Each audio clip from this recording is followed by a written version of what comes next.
आज आपण बनवणार आहोत छान असे पोटॅटो स्नॅक्स। तर हे बघा, मी 3 बटाटे छान घेतलेले आहेत। त्याला आपण फ्रेंच फ्राईज पेक्षा थोडंसं असं जाड कट करून घ्यायचंय, म्हणजे ते छान अशी त्याला वाफ काढावी लागणार। तर अशा आपल्याला कट करून एक वाफ काढून घ्यायची। अशा पद्धतीने आपल्याला जाडसर बटाटे काटून घ्यायचे आणि यांना एक आपल्याला हलकीशी वाफ काढायची, जास्त शिजवायचे नाहीये, अगदी कमी प्रमाणात त्यांना मी आता वाफवून घेते। आणि छान असे आपण कट करून घेतलेले आहेत आणि कट करून घेतल्यानंतर त्यांना एक अशी छान वाफ काढून घ्यायची, जास्त शिजवायचे नाहीये।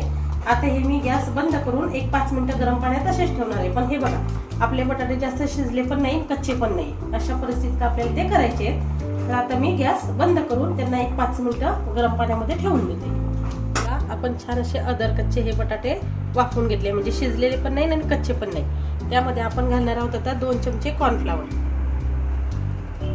2 चमचे त्यात कॉर्नफ्लॉवर छान असं घालायचे आणि त्यामध्ये घालायचे आपल्याला 1 चमचा बेसन पीठ। 1 चमचा बेसन पीठ मी त्यात घातलेलं आहे।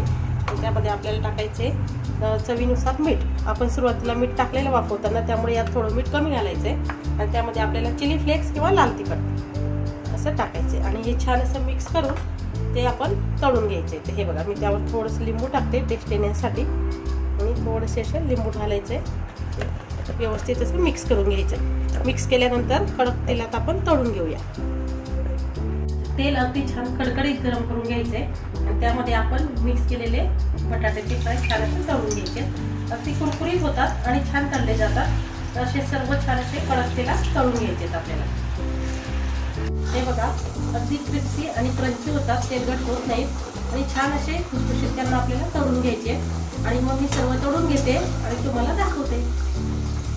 हे बघा, आपण पोटॅटोचे अगदी स्नॅक्स छान असे बनवून घेतले आहेत। यामध्ये आपल्याला आता घालायचं थोडंसं मॅगी मसाला, म्हणजे टेस्ट छान येते। अगदी थोडंसं आपल्याला मॅगी मसाला आणि थोडंसं चाट मसाला असं आपल्याला त्यात मिक्स करायचं आहे आणि मस्त अगदी एन्जॉय करायचं आहे।